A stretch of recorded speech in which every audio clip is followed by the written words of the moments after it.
Hello and welcome to this edition of Live and Ticking. The topic of today's event is spotting heart attack. I'm Rhodri Thomas, Devolved Nations Special Project Lead at BHF. Since the BHF's conception in 1961, heart attacks have been a major focus of our work. In the 1960s, more than 7 out of 10 heart attacks in the UK were fatal. Thanks to research, today, more than 7 out of 10 people survive. Heart attacks occur when a sudden loss of blood flow to a part of the heart muscle, usually due to a clot in the coronary artery. And though we've made great progress in heart attack treatment and care, they're still very common.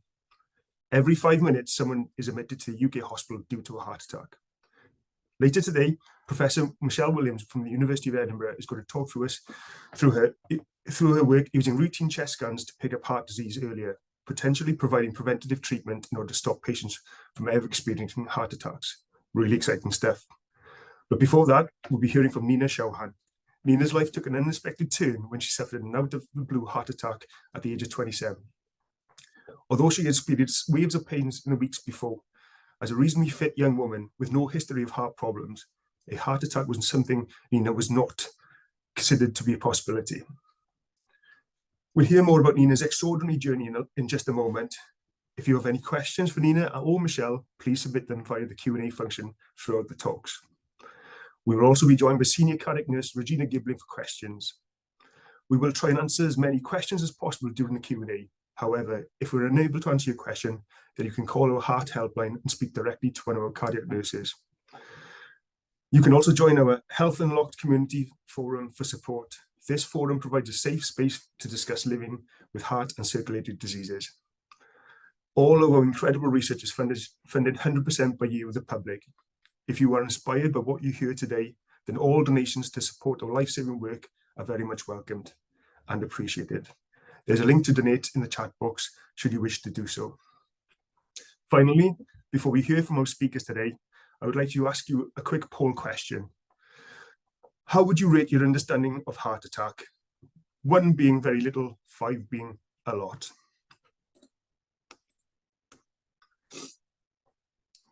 Now, I'm delighted to introduce you to our first speaker today, Neena Chauhan. Neena will be talking through her heart attack experience with Ruth Huntman from our Heart Stories team. Over to you, Neena and Ruth. Thanks, Rhodri. Hi, Neena. Welcome. Hi, Ruth. And thanks so much for taking the time to do this. So first thing I wanted to say is, looking at you, it's hard to believe what you've been through. So can you just start by telling us a little bit about the events leading up to your heart attack? Yeah, of course. So 2 weeks prior to my heart attack, I was getting like a dull pain in my chest. I thought maybe it was a pull from the gym. I used to go a couple of times a week kind of thing. Or do you know what? It felt like mild indigestion, really. And I just thought, oh, it'll kind of pass. So then, like I said, I took 2 paracetamol and I ended up going to bed. But as soon as I got into bed, the pain started getting like excruciating, to the point where I knew like it was life-threatening, basically. And just to sort of emphasize that you were 27 when that happened. I was 27. It was a month before my 28th birthday. Yeah. 27. Yeah. So, I mean, obviously, how much did you know about sort of heart attacks and heart disease before that? Presumably, you know, you kind of thought, never even gave it a second thought that something like that would happen to you. I'm going to be honest with you. I just thought it happened to like older people, kind of thing. So I never knew anything. I knew what a heart attack was, but I didn't. Not in depth, like obviously I know now. And like I said, I didn't think it would happen to anyone young. So that's why I didn't think I was having a heart attack. So at what point, so presumably paramedics were called and you were taken to hospital. So at what point were you told that that's what was happening to you? I'll be honest with you. So I had 2 ambulances actually come out. The first one, they didn't think I was having a heart attack because I was so young. And then another one came out and the lady there knew. My mum was in the ambulance. They said if she had asked, they would have told her, but because if they just told me, I would have started going into more panic than what I was in. So I found out I had a heart attack when I actually came out of surgery, which was a shock in itself, I guess. And so that was that, just to explain the surgery you're referring to, you were taken into a cath lab as soon as you were Yeah, well, I was lifted blues into straight into the into the lab and had a stent put in. Yeah. And how soon afterwards were you kind of, because it also happened so quickly, how soon afterwards were you able to process this, and what emotions were you going through? I imagine a mix, like anger, why me, confusion. At first, I'll be honest with you, like the first couple of weeks in hospital, it didn't sink in, kind of thing. But then sort of when it did sink in, I was like fearful, and then I went through anger, then depression, and it was just like the emotions, I guess, you go through. So yeah. And in a similar vein, so, and you've kind of partly answered this, I know that it was tough for you to come to terms with it. And would it be fair to say that psychologically it affected you far greater than it did physically? Yeah, they said because I was young, it was easier for the heart to sort of heal, a kind of thing. So, but psychologically, that was the big challenge for myself, definitely. Could you tell us a little bit about you? Because I know you won't mind me saying that you did suffer with depression afterwards, quite understandably, and kind of got into a bit of a rut. But then you had this incredible turnaround where you went on holiday and then thought that you were going to get yourself out of this rut and also help other people. Yeah, so basically, I seen a picture of myself, and I just gained a lot of weight, and I just didn't look very happy. And I just thought to myself, you're so young. If you just let this take the better of you, kind of get the better of you, you've wasted your whole life. You can't live in fear, I guess. So I took control, and I think with like I started like a whole fitness journey, and I think that was a big thing for me because fitness and mental health go hand in hand, and that was what I was trying to achieve, I guess. And like I said, for me at 27, I said, look, when I said to my mum, I said, if I can get out of this, I just want to help someone else, because I didn't have the support. I had the support in terms of I went to cardiac rehabilitation and that kind of thing, but I was 27, so it made it worse, I guess. Because there was no one young. Like the only person I knew that had a heart attack was my mate's dad, but he was like in his late 60s. So yeah. That's such an excellent point about, when you are that young, having no peers to kind of, anyone in a similar situation. But now, incredibly, you've started this Instagram account, which has got a pretty amazing following, where you are that person and you are that sort of voice of reassurance for other people who may have had a similar experience to you at a young age. So can you tell us something about that? Yeah, of course. I started the page because I wanted to hold myself accountable for my own journey and see how far I could get with it. And I just want, if one person can look at me and say, you know what, she can do it, I'm going to do it. And that was all it was. Nothing major behind it. It was just that simple. You've done an awful lot for us in a short space of time, and I just want to say that Neena is featuring in our Christmas campaign currently. There's a really nice video that's on our website, really powerful video that you've done, Neena. So thank you again for that. But I just wondered, why do you feel it's so important for you to support us? Because you're so passionate about it. What does our research mean to you? I'll be honest with you. If I didn't get into hospital and I didn't have a stent fitted, I'd be dead.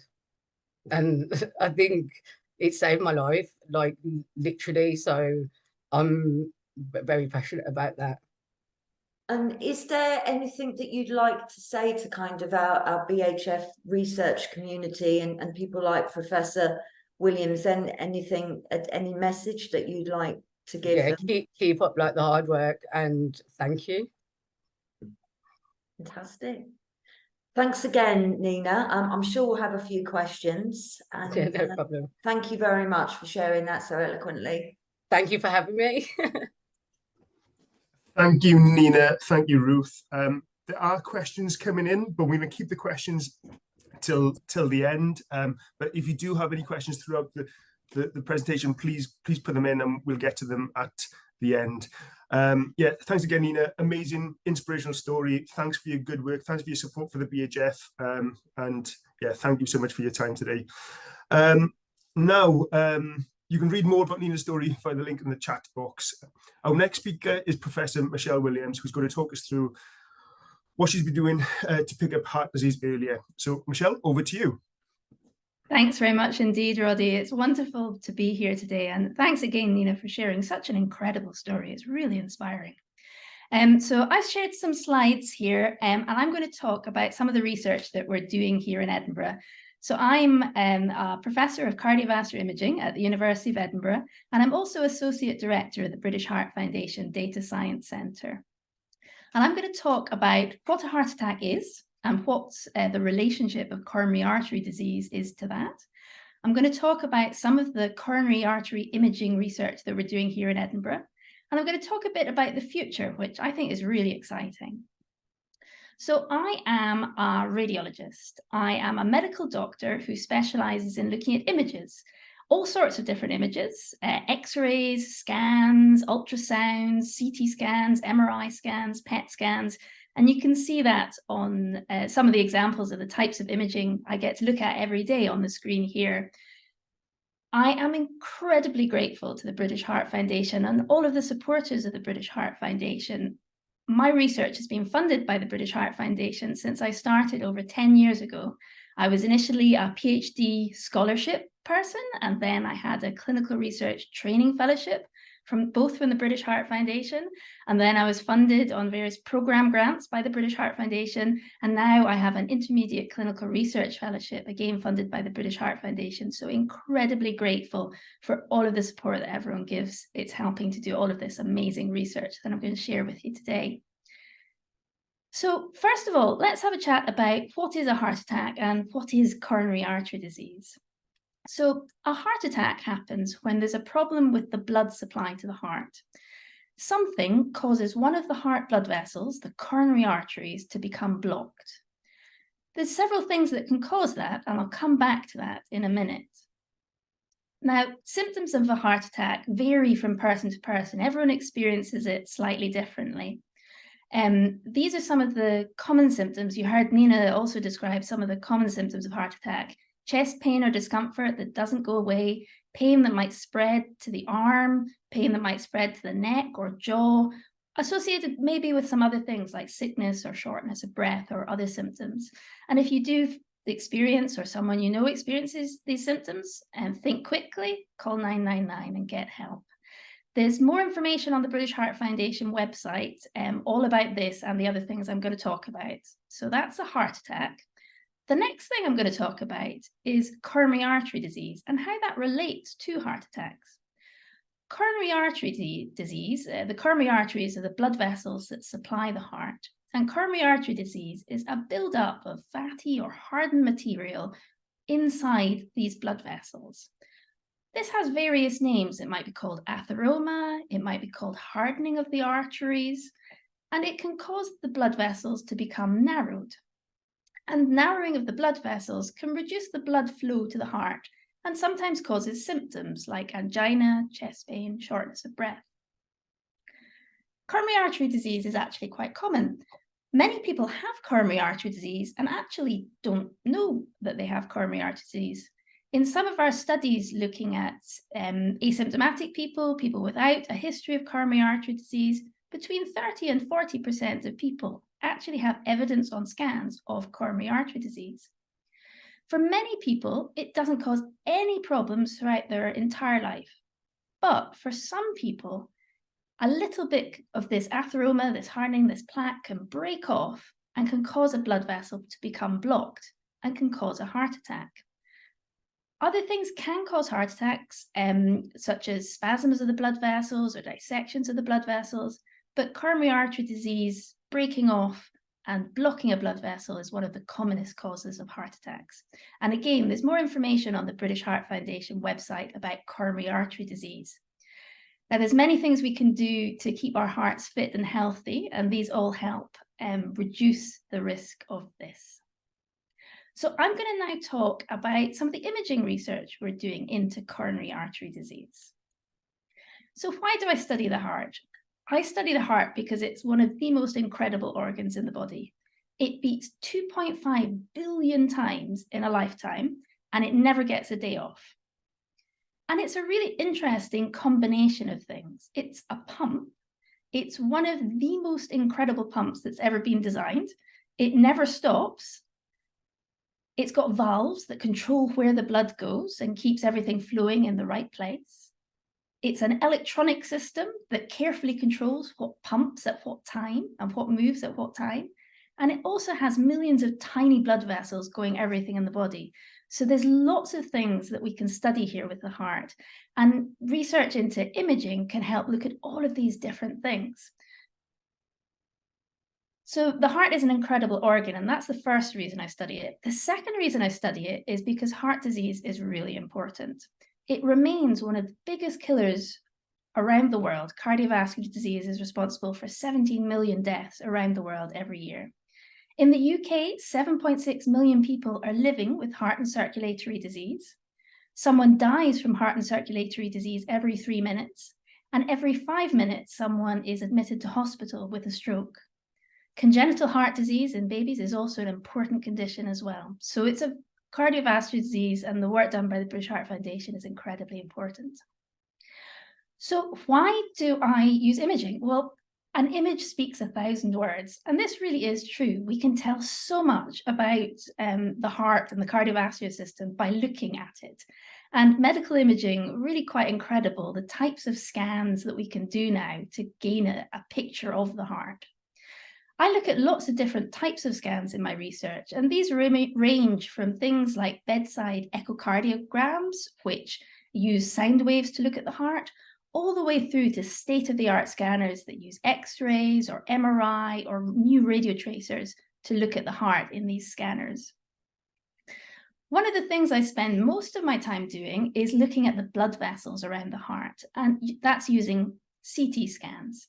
So a CT scan uses X-rays to build up a three-dimensional picture of the heart, like you can see on the left here. We can delve into these images and look at them in lots of different ways. And one of the things I spend a lot of my time doing is looking at the coronary arteries, which is what you can see in the middle here. Here we've got 4 different coronary arteries from 4 different people, ranging from perfectly normal coronary arteries all the way through to very severe coronary artery disease. And on the far right, you can see some of the really fancy images that we can get with some of the state-of-the-art artificial intelligence software, delving into the actual constituents of the atherosclerotic plaque, that hardening of the arteries, and trying to work out what it is. We can look at the coronary arteries, we can look inside them, we can look outside them, and we can look at them in so much more detail now than when I started my research 10 years ago. I'm going to tell you about a few research studies that we're doing here in Edinburgh and have done here in Edinburgh. The first one is the SCOT-HEART trial, the Scottish Computed Tomography of the Heart trial. This was a large multi-centre research study that we did in Edinburgh. We recruited over 4,000 patients, and half had a CT scan and half didn't. And these were all patients who had symptoms of angina, chest pain, on exertion. We found that the patients who had their management guided by the CT scans were half as likely to have a heart attack during the follow-up. And we've been following up these people for a long time now. This is from the 5-year results of the SCOT-HEART trial. We've followed people up for 10 years now, and we're eagerly anticipating the results of this study. This study has had a major impact in how we actually treat people with who we think might have coronary artery disease in the UK. Now CT scans are part of our national guidelines. The next study that we're doing, SCOT-HEART 1 was looking at people who had chest pain. SCOT-HEART 2 is looking at people who are asymptomatic. And this is a British Heart Foundation funded study that's ongoing at the moment. We're about halfway through it. And we're recruiting 6,000 patients from across Scotland between the ages of 40 and 70 years old who have one or more risk factors for developing heart disease, but are otherwise fit and healthy and don't know that they have heart disease. And we're comparing two ways of looking at whether they have further heart problems. One is a risk score, just looking at their risk factors, and the other is doing a CT scan. So in a couple of years' time, I'll come back, hopefully, with the results of that study to tell you all about it. The third big study I'm doing at the moment is looking at scans that are performed for other reasons, not to do with the heart. Many people have scans, CT scans of the chest for lots of different reasons, maybe looking at the lungs or looking at the bones or looking at something totally different. But we can see the heart on all of these scans. It's right in the middle. Until recently, it was ignored. But actually, we can tell a lot of information about the heart, even on these scans that aren't dedicated to looking at the heart. So they're not set up in the way to look at the heart and the coronary arteries like our fancy CT coronary angiograms, but we can still see coronary artery disease. And here on the screen, you've got two examples, two different patients, both who had a CT scan for non-cardiac reasons, just to look at the lungs. And actually, the red arrows are pointing to the coronary artery disease that they didn't know they had. So the question for our research at the moment is, can we identify this? And can we use this to improve outcomes for patients? To help with this, we put together some guidelines. I'm also president of the British Society of Cardiovascular Imaging, and we put together these guidelines to help people with looking at these CT scans to work out, could they see coronary artery disease, and help them to report it if they saw it, and also to help the GP and the referrers and the patients to know what to do about it. Because having coronary artery disease doesn't mean that you need other imaging tests or lots of fancy things. Often it just means that you need a lifestyle modification, advice to stop smoking, maybe improve a healthy diet, maybe change your exercise regime. Some people need medication, but not everyone. Some people who have symptoms of angina might need referred for further assessments, but most people, this is something that's an incidental thing that we can guide the GPs and the referrers to look at risk factors. And this potentially has big implications. There's 100 million CT scans performed every year. And if a third of those have coronary artery disease on them, maybe 10% of those actually, they didn't know they had coronary artery disease. That's a lot of people that we can get that information out to and help them lead healthier lives. So what's coming next? What's in the future? Well, this is the stuff I'm really excited about. Artificial intelligence, you probably hear a lot about in the media, a lot of good things and a lot of things across the spectrum. It's all about teaching computers to do tasks that humans normally do. For me, it's about speeding up some of the things I do and getting rid of the boring things that I do. So here's one of those examples for you. This is a CT scan that's been analyzed using an artificial intelligence and machine learning software. And it's found the coronary artery disease, highlighting it red and yellow there on the coronary artery for you. And the important thing for me is the difference in time that the AI tool took compared to what it takes me to do this. If I was doing this manually, it would take me between half an hour and an hour. Whereas if I'm doing it with this AI tool, it takes about a minute. So you can see that gives me a lot more time to do other things, such as speaking to the patients. The British Heart Foundation Data Science Centre is a fantastic group funded by the British Heart Foundation, along with HDR UK, looking at how we use data to improve the health of the nation, in cardiovascular health of the nation.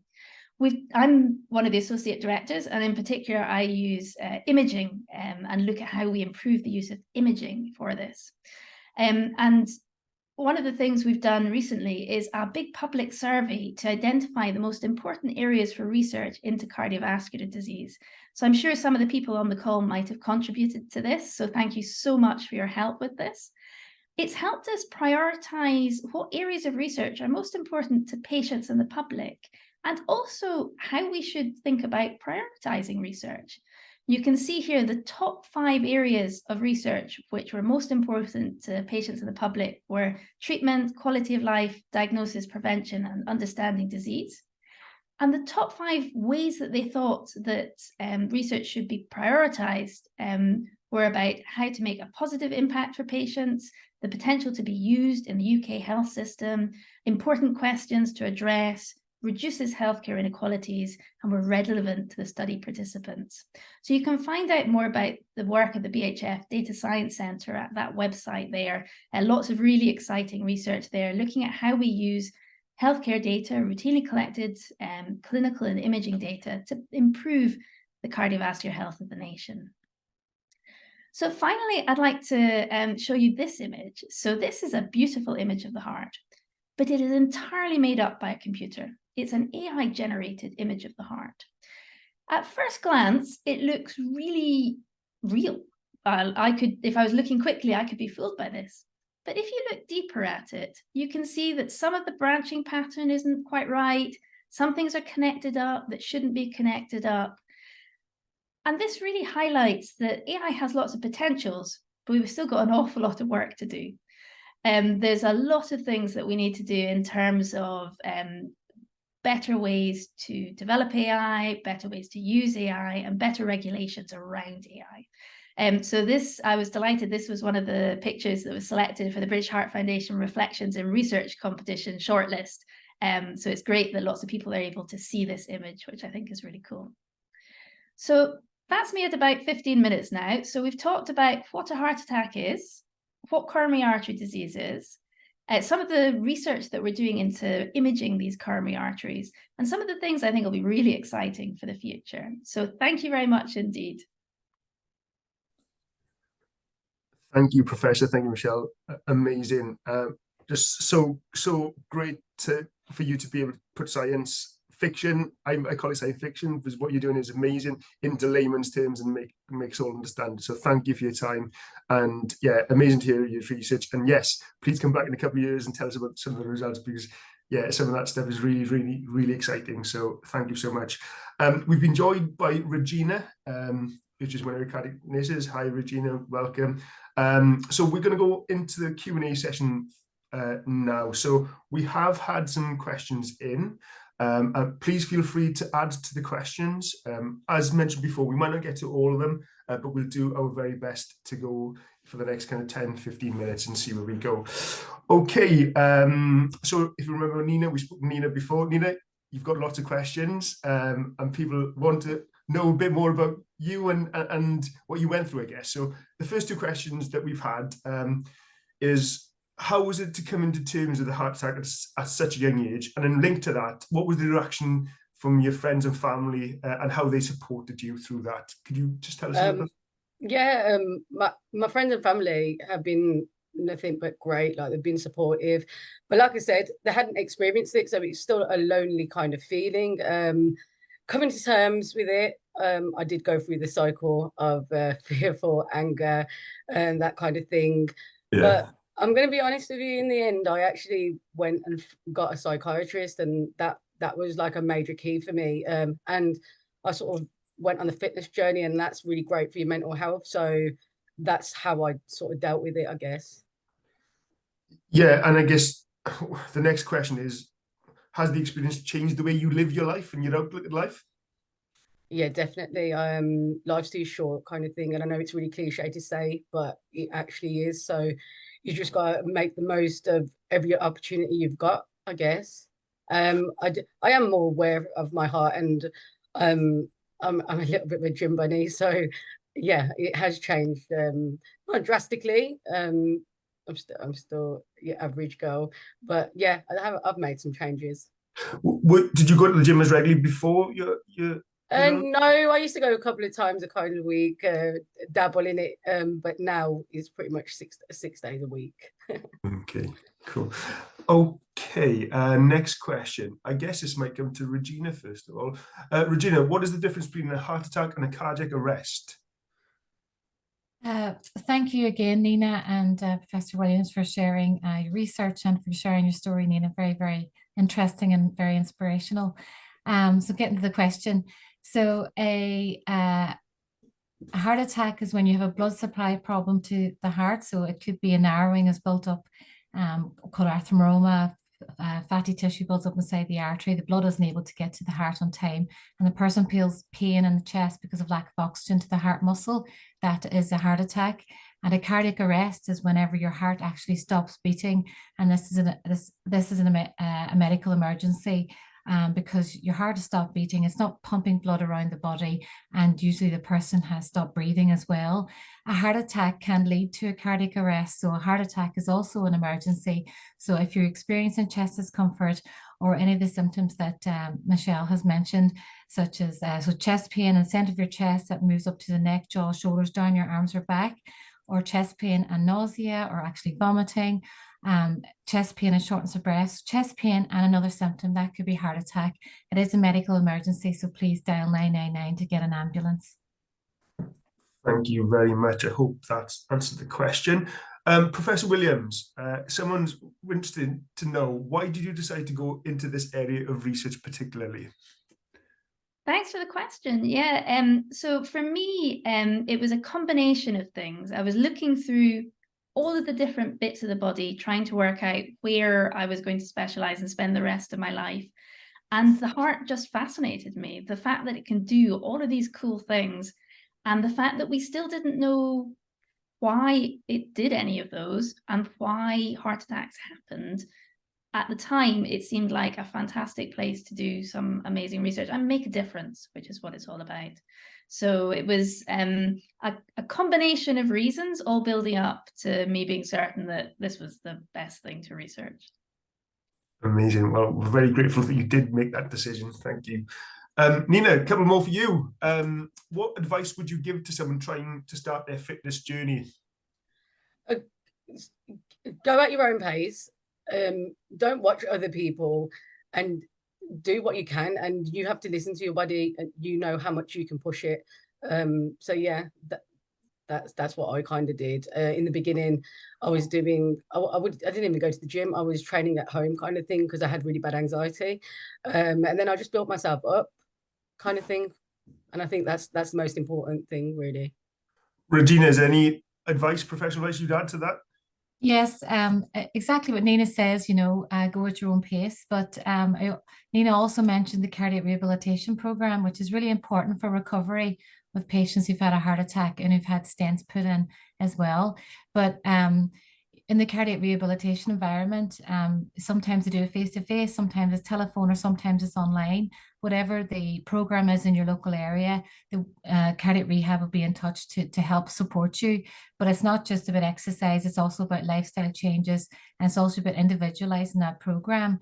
But exercise within safe limits. So what I would say is it's important that people do a gentle warm-up, do their cardiovascular exercise, such as walking or cycling or swimming, or an activity that they really enjoy, because that means you'll do it more often. Neena likes to go to the gym, but some people may like dancing or an exercise class in a group, or walking their dog or whatever you want to do, but do something consistently, and then do a cool down. So always do a warm up, do your exercise, and then do a cool down. And if possible, the guideline is that we try and do a moderate type exercise for 150 minutes for the week. That is a guideline. Not everybody can achieve that.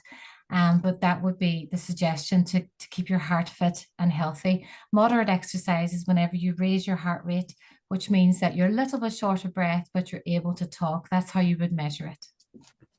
Thank you, Regina. Some really good advice there. Next one would be to Michelle again. I think this came in while you were presenting, Michelle. So how do you envision this being implemented into a healthcare system, Professor Williams? So I'm not sure which part of that what it was, but are you happy to answer it? Yeah, very happy. So in terms of the Scott Heart 1 trial, that has been implemented into the UK-wide healthcare system.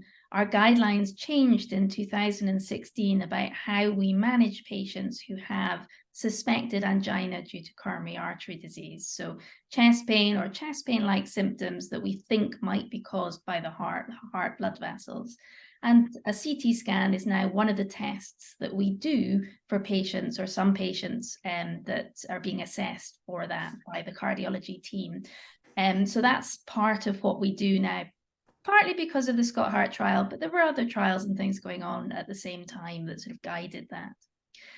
In terms of the Scott Heart 2 trial, that's a really important question. So for asymptomatic people, people who don't have any symptoms, but who have some risk factors for coronary artery disease, at the moment, we don't know what the best thing is to do. Is it just look at the risk factors, or is it to do the scan? And that's why we're doing the research study, the Scott Heart 2 research study.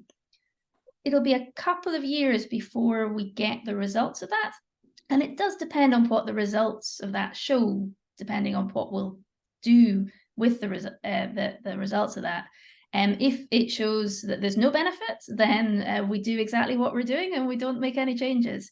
If it shows that there is a benefit, we need to think about how we apply that across the population as a potential screening study. But at the moment, we don't know.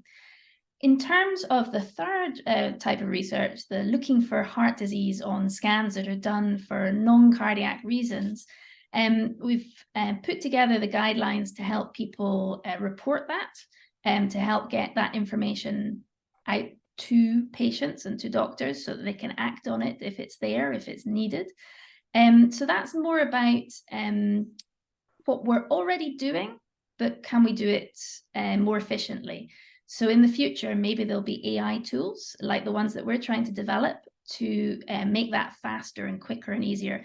And that's all about getting the information out to patients so that they have that information to make informed choices themselves. A lot of information is on a CT scan, but we never actually surface that because there's so much information in there. So I'm hoping that the AI in the future will help us with that. So those are the three areas I think I talked about, and hopefully that gives some idea of how some of them will are already in clinical practice, might get into clinical practice at different times in the future. Really fascinating, exciting stuff. Thank you. Hope we answered that question. Okay, Regina, back to you. What support is there from BHF if I'm concerned about coronary heart disease?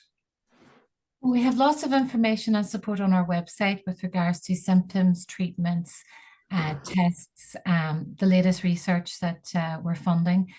We also have a heart helpline, and the website will be shared on the chat if anyone wants to give us a call. On Monday to Friday, 9 to 5, we've got experienced cardiac nurses on the end of the phone that you can speak to. You can either contact them on the phone, chat to them, or you can do a live chat or an email, whatever way you'd like to discuss any heart problems you have or symptoms. And then we also have the Health Unlocked community as well, which is an online forum. And as Rhodri mentioned earlier, it's a safe space for people to communicate with other patients or other people who experience the same as themselves, talk about their symptoms, the tests, and what experience they have of heart disease. So this is the way that we can support people through the British Heart Foundation. Thank you, Regina. Neena, back to you. Have you found any support groups for people who've had heart attack at a young age? I haven't, but through my Instagram page, a lot of people have contacted me, younger people. So I'm in touch with people younger people who've had heart attacks, kind of thing. So yeah, but not in terms of support groups, no. No. Instagram, how many followers do you have? Over 10,000. Have you really? You might have a few more after today. I hope so. Okay, we've got, let's have a look here, go through the questions again. Again, Michelle, there was one for you, but I think it was when you were talking. Could this algorithm potentially be used for other types of scans or other conditions? Is that you able to answer that? Yeah, that might be talking about some of the AI tools that we were looking at. So most of the tools, the AI machine learning tools, are made to do a specific task in a specific type of scan. And if you take them to a different type of scan or try and make it to do something different, often it stops working or it works in weird ways. So what we try and do when we're making these machine learning and AI tools is to train them specifically to do a single thing really well. But we can train machine learning models to do lots of different things. So measuring blood vessels, measuring the heart size, measuring the heart shape, looking for lung nodules, looking at muscle size and shape, looking at bones. So we can train machine learnings to do lots of different things.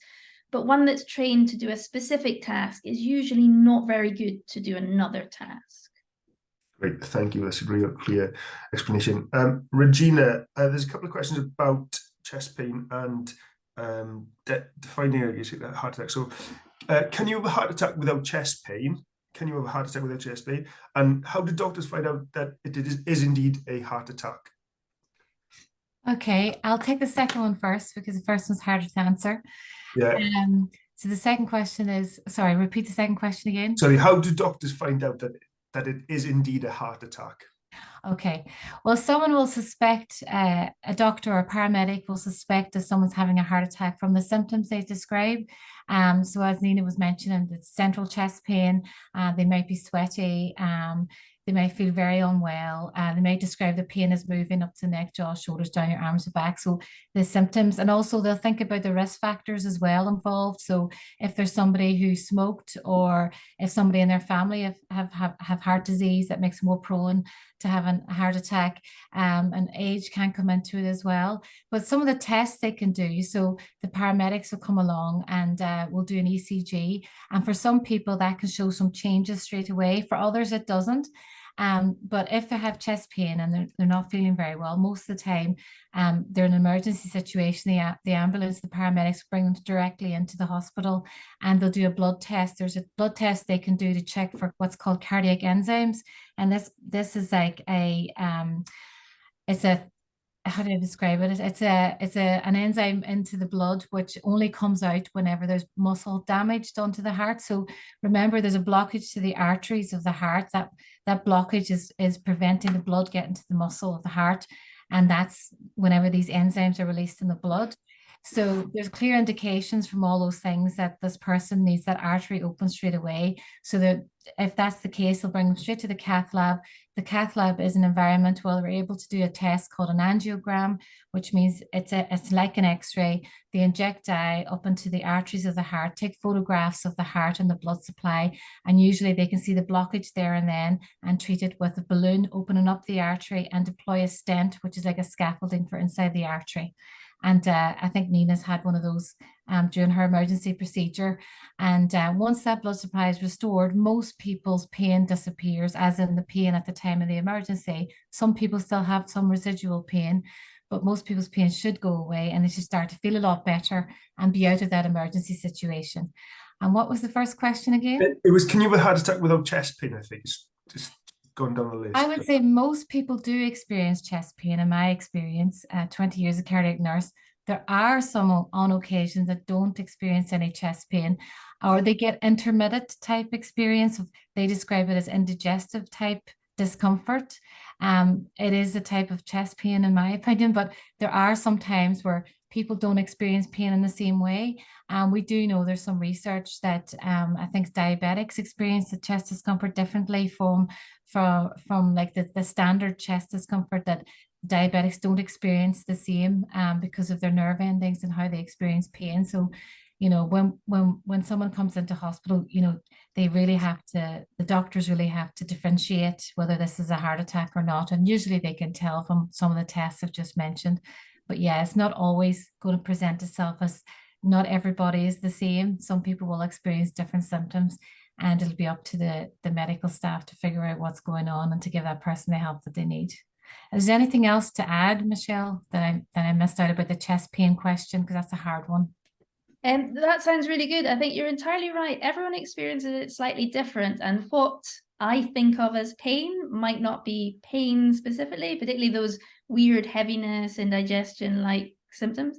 And you're right again that some people, particularly people with maybe diabetes or some other nerve conditions, feel more of the other symptoms and less of the pain, maybe more of the breathlessness, more of the nausea. So it can happen. It's not very common. You're entirely right in what you said. it's more common to have the chest pain for both men and women. Chest pain and chest discomfort is the commonest cause, but it can happen with other symptoms. Everyone experiences it differently. Yeah, thank you. I think David just messaged that the February's live taking is what's causing my chest pain. So yeah, please look out for that if you're interested in February 2040. Neena, back to you. There was a question that came in when you were being giving your presentation. It was just, what was your recovery process like for you?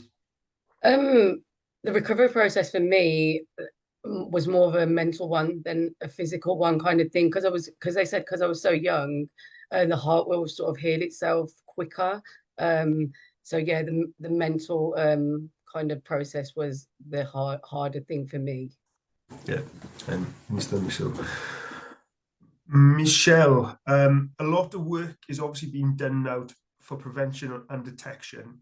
Is this reflected in ongoing care? I'm 63 and had 3 stents at 49. A really important question. Yeah, what happens next once we know people have heart disease? What are the best ways to follow people up? What tests are the best ones? And yes, there is lots of research going on in this area as well. To cover it all, I'll definitely need to come back. Yeah, you're welcome back. Just in summary, though, from the point of view of the imaging tests, we have lots of different imaging tests that we can use for people who we know have heart disease, who have ongoing symptoms. These include CT scans, which work well with people with stents of larger sizes, very small stents, very little stents and low down blood vessels we can't see very well, but bigger stents higher up in the coronary arteries we can see on CT scans. And there are MRI scans, the ones that use the magnets to build up a 3D picture of the heart. These work very well for people who have heart disease that we know and have had previous heart attacks or maybe had previous stents, for looking at the heart muscle itself. And there's also research going on into new types of scan, nuclear medicine studies where we inject a dye, a radio tracer, to look at the activity of what's going on inside that atherosclerotic plaque and inside those blood vessels and next to those stents, with all sorts of cool ways of looking at how that plaque is changing over time. So that just gives you a little bit of an understanding of the sort of research in the imaging world that we're doing for people who we know have heart disease. And it's a great question because it's just as important as identifying and preventing. What you do next is important as well. So yeah, lots of imaging research going on in that area. Thank you, Michelle. Great answer. Okay, I guess, Regina, this is probably for you, and Michelle might want to kind of support in the answer, but what are the priorities one should take to reduce the likelihood of having a heart attack? Yeah, that's a really good question. So as Michelle mentioned earlier, she mentioned about how it makes more likely that someone develop heart diseases from atheroma or fatty tissue building up inside the arteries. We call that coronary heart disease. So there's certain lifestyle and risk factors that make you more prone to having that atheroma building up. So things that you can do something about. So what we would say is know your numbers. So things like know what your cholesterol level is, your blood pressure as well. Know about your family history, if there's anyone in your family, your parents, your aunts or uncles, anyone had a heart attack or have had any heart problems, to find out what that was. Think about risk factors with regards to your lifestyle. So things that you choose, like smoking, for example, or taking any other drugs that aren't prescribed. Other things you can do positively is to exercise regularly. It's really important for your mental health, as Neena mentioned earlier as well, but also it keeps your heart fit and healthy. Your heart's a pump, it is an organ, it's a muscle. You need to exercise it, to keep it well. And healthy eating. Eating a varied Mediterranean type diet is what we advocate. Lots of fruit and vegetables, lots of antioxidants, trying to cook from fresh, things like that are very important. Just to make sure that you get all the nutrients you need to lead a healthy life. And also think about stress levels, because there's lots of psychological impact as well when you have a heart attack, as Neena mentioned too, but just in general, the more stressful our lives are, the more reason our blood pressure could be increased. And you know, it's good to make sure that we have a look at our whole life, the whole quality of our life, to see if we can reduce the likelihood of having a heart attack, and to think about what risk factors we have towards that. And diabetes is another one, to make sure that you either get tested for diabetes if it's in your family, or if you're higher risk of developing diabetes, pre-diabetes and things like that. Reducing your weight be important as well. So quite a lot of things you can do to try and prevent having a heart attack. Thank you. Michelle, I think this one, Michelle, yeah, sorry, it just changed as I was reading it. What do you advise as best practice to keep artery blockage at bay? A thing to do? Is there anything to do daily? Is that for you, or is it for Regina? I'm not too sure. So I would say everything that Regina has just said in that answer is the things to do to keep those blockages at bay. I don't think I could improve on that answer in any way, Regina. So all of those things are the things to do every day. So be aware of your health, know your numbers, exercise regularly, try and be as fit and healthy as possible. Yep, exactly. Brilliant. Can an algorithm spot hardening of the arteries on CT scans better than the human eye? Ooh, that's a question. Can algorithms spot hardening of the arteries on CT scans better than the human eye? Unfortunately not. It would be lovely if they could, but these algorithms, these machine learning tools, these AI tools, they all work in partnership with the human rather than instead of the human. There's lots of things in the media about AI tools replacing doctors, replacing radiologists. It's just not going to work. We need the humans as well. It speeds up the things I do, which is fantastic, but I've got lots of things to do, so it's not going to replace the humans anytime soon, unfortunately. Even with improvements in these machine learning tools, the algorithms are getting better and better all the time. They still need a human to guide them in some way. And they still need a human to train them as well. You can't make them without the humans. So the humans are still important. But the machine learning tools, they give us the gift of time, all these new algorithms, all these software tools. So we can spend them speaking to patients, reporting more scans. But yeah, they don't get rid of us. So we're not being replaced quite yet, not yet. Not yet, technology. Neena mentioned her Instagram and has been really helpful to young people. Is it possible for you to share your page, please? I think David, a colleague, has already posted it. But Neena, do you want to just share your tagline so people can do it? Oh yeah, it's Neena Lifestyle, which is NEENIE and then just lifestyle. Listen, I will be following you shortly. Thank you. Okay, so we've got only a couple of minutes left, so this could be the last question actually. Where are we with our understanding of spontaneous coronary artery dissections and preventing the resulting myocardial infarction? That's a question. Do you want me to read it again, Michelle? I can give that one a shot. So spontaneous coronary artery dissection is where there's a problem with the lining of the blood vessel, a tear in the lining of the blood vessel that's supplying the heart. And it's a less common cause of heart attacks. Interestingly, it might be more common in women. We don't really know why. Some people get it and they just get chest pain. Some people get it and they have symptoms and signs of having a heart attack.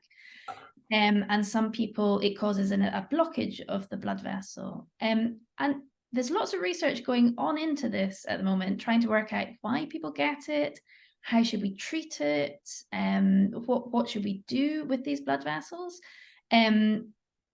Because it's a less common one, we have to combine research from around the world to really understand it, because it's not that common.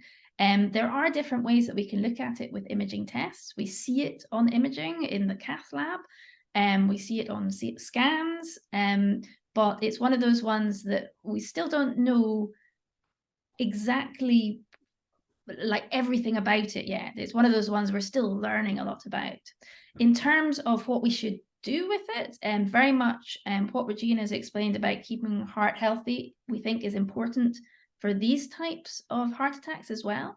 In particular, things like blood pressure, particularly important. Anything else you think we should add to that, Regina?